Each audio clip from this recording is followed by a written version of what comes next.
Julian Tom अनि मेरो भाइ विजय हुनुहुन्छ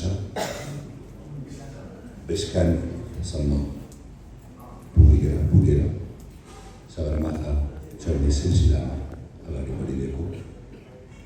र त्यो क्रममा आज 10 करोड क्लबमा पुगेकोमा सम्पूर्ण टिमलाई हृदयबाट म धन्यवाद दिन चाहन्छु र यस क्रममा यहाँसम्म पुर्याउनमा सबभन्दा पहिला हामी चलचित्रकर्मीहरूको भगवान स्वरूप हाम्रो दर्शकहरूलाई हृदयबाट आभार व्यक्त गर्न चाहन्छु र त्यसै गरी दर्शकसम्म हाम्रो चलचित्रको बारेमा र हाम्रो चलचित्रलाई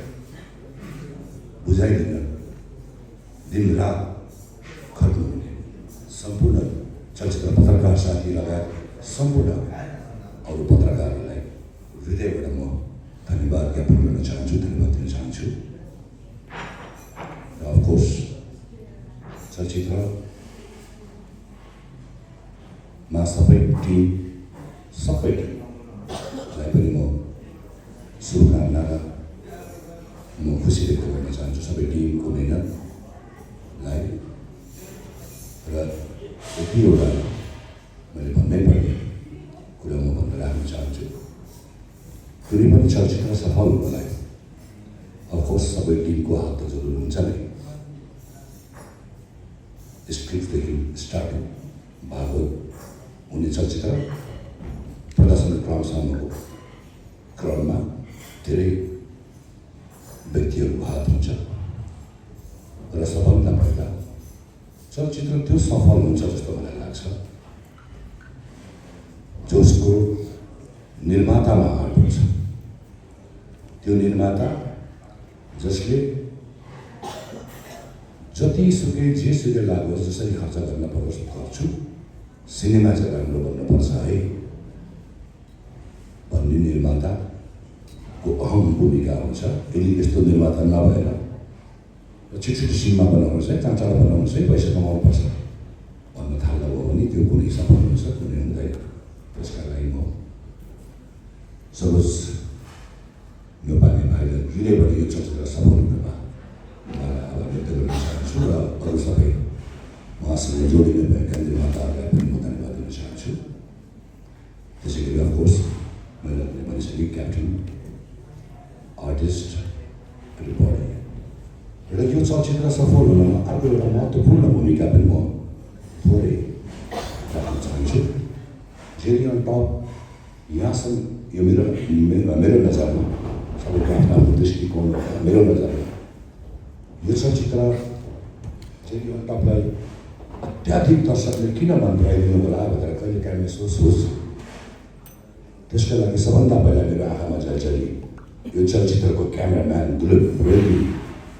रेग्मी भाइको फोटोग्राफी यसको सबभन्दा महत्त्वपूर्ण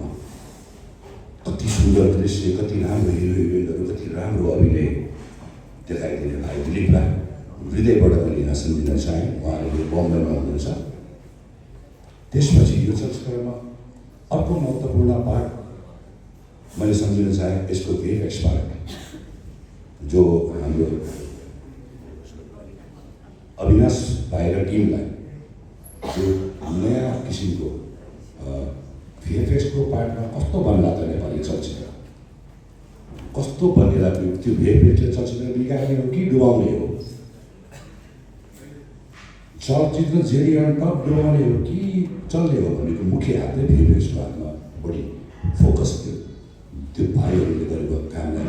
सबै दर्शकहरूले एप्रिसिएट गर्न भएको उहाँलाई पनि मैले हृदयबाट धन्यवाद दिन चाहन्छु र अर्को मलाई मन परेको पार्ट भनेको यो चलचित्रको ब्याकग्राउन्ड म्युजिक गर्ने भाइ रोमन भाइ फ्यान्टास्टिक सायद मौका मिल्यो भने मेरो अर्को चलचित्रमा पनि मेरो भाइले गरिदिनु भयो भने उहाँलाई म ब्याकग्राउन्ड म्युजिक गर्नलाई यहीँबाट म रिक्वेस्ट गर्दैछु